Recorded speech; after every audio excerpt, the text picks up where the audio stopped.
Gravity pressure test ವಿಧಾನ. Procedure on gravity pressure test. Gravity testing ಎನ್ನುವುದು ಒಂದು ಪ್ರಮುಖ ಪರೀಕ್ಷಾ ವಿಧಾನವಾಗಿದೆ. ಇದನ್ನು ಮುಖ್ಯವಾಗಿ ಒಳಚರಂಡಿ ಲೈನ್, ಸ್ಯೂಯರ್ ಲೈನ್, ಡ್ರೈನೇಜ್ ಸಿಸ್ಟಮ್ ಮತ್ತು ಸ್ಟಾರ್ಮ್ ವಾಟರ್ ಪೈಪ್ಲೈನ್ಗಳಂತಹ ಗ್ರಾವಿಟಿ ಆಧಾರಿತ ಪೈಪ್ಲೈನ್ ವ್ಯವಸ್ಥೆಗಳಲ್ಲಿ ಸೋರಿಕೆ ಮತ್ತು ರಚನಾತ್ಮಕ ದೃಢತೆಯನ್ನು ಪರಿಶೀಲಿಸಲು ಬಳಸಲಾಗುತ್ತದೆ. ಇಂದು ನಾವು ಗ್ರಾವಿಟಿ ಪ್ರೆಷರ್ ಟೆಸ್ಟ್ ಪೈಪ್ಲೈನ್ ಸೋರಿಕೆಯನ್ನು ಹೇಗೆ ಪರಿಶೀಲಿಸಲಾಗುತ್ತದೆ ಎಂಬುದನ್ನು ತಿಳಿಯೋಣ. ಇದಕ್ಕೆ ಬೇಕಾಗುವ ಟೂಲ್ಸ್ ಮತ್ತು ಉಪಕರಣಗಳು: 50 millimetre PVC pipe, 50 millimetre elbow, 75 millimetre PVC pipe, 75 millimetre plain bend, 110 millimetre PVC pipe, 110 millimetre plain bend, solvent, water jar file, try square, safety gloves, safety goggles, safety shoe, helmet.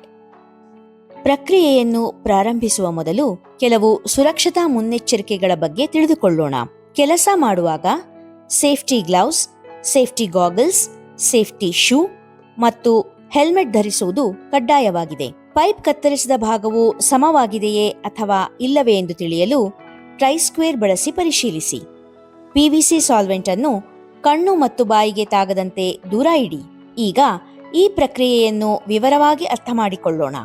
50 millimetre, 75 millimetre ಮತ್ತು 110 millimetre PVC agri ಪೈಪ್ಗಳನ್ನು ಆಯ್ದುಕೊಳ್ಳಿ. ಈಗ ಪೈಪ್ನ ಅಂಚುಗಳನ್ನು ಫೈಲ್ನಿಂದ ಉಜ್ಜಿ ನಯಗೊಳಿಸಿ ಮತ್ತು chamfer ಮಾಡಿ. ಅಂದರೆ ಪೈಪ್ನ ಅಂಚನ್ನು ಸ್ವಲ್ಪ ಓರೆಯಾಗಿ ಫೈಲಿಂಗ್ ಮಾಡಬೇಕು.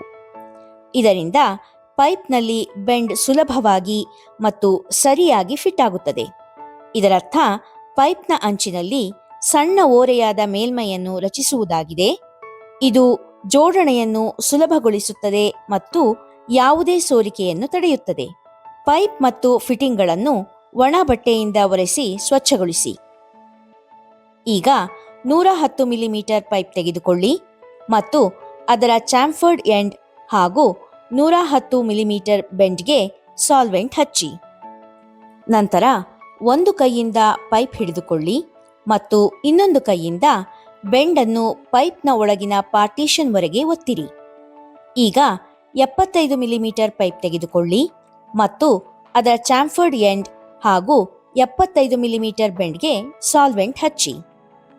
ನಂತರ ಒಂದು ಕೈಯಿಂದ ಪೈಪ್ ಹಿಡಿದುಕೊಳ್ಳಿ ಮತ್ತು ಇನ್ನೊಂದು ಕೈಯಿಂದ ಬೆಂಡನ್ನು ಪೈಪ್ನ ಒಳಗಿನ ಪಾರ್ಟಿಷನ್ವರೆಗೆ ಒತ್ತಿರಿ.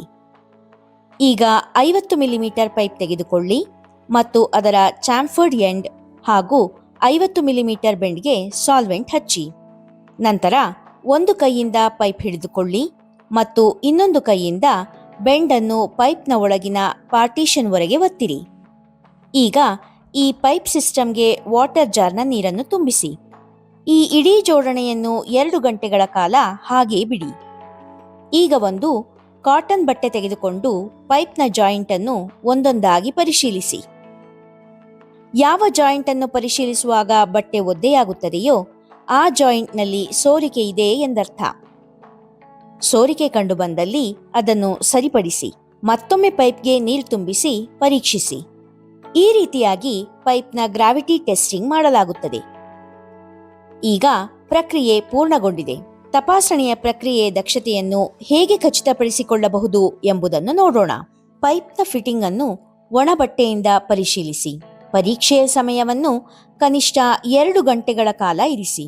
ವಾಟರ್ ಟೆಸ್ಟಿಂಗ್ ಮಾಡುವಾಗ ಸ್ವಚ್ಛವಾದ ನೀರನ್ನು ಬಳಸಿ.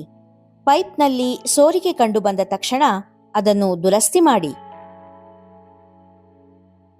ಬನ್ನಿ, ಗ್ರಾವಿಟಿ ಪ್ರೆಷರ್ ಟೆಸ್ಟ್ ಪ್ರಕ್ರಿಯೆಯನ್ನು ಮತ್ತೊಮ್ಮೆ ಸಂಕ್ಷಿಪ್ತವಾಗಿ ತಿಳಿದುಕೊಳ್ಳೋಣ.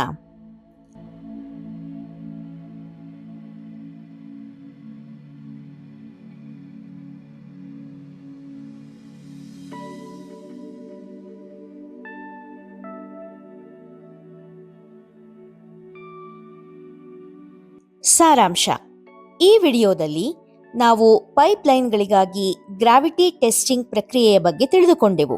ಇದನ್ನು ಸೋರಿಕೆಯನ್ನು ಪರಿಶೀಲಿಸಲು ಮತ್ತು ಗ್ರಾವಿಟಿ ಆಧಾರಿತ ಪೈಪ್ಲೈನ್ ವ್ಯವಸ್ಥೆಯ ರಚನಾತ್ಮಕ ದೃಢತೆಯನ್ನು ಖಚಿತಪಡಿಸಿಕೊಳ್ಳಲು ಬಳಸಲಾಗುತ್ತದೆ.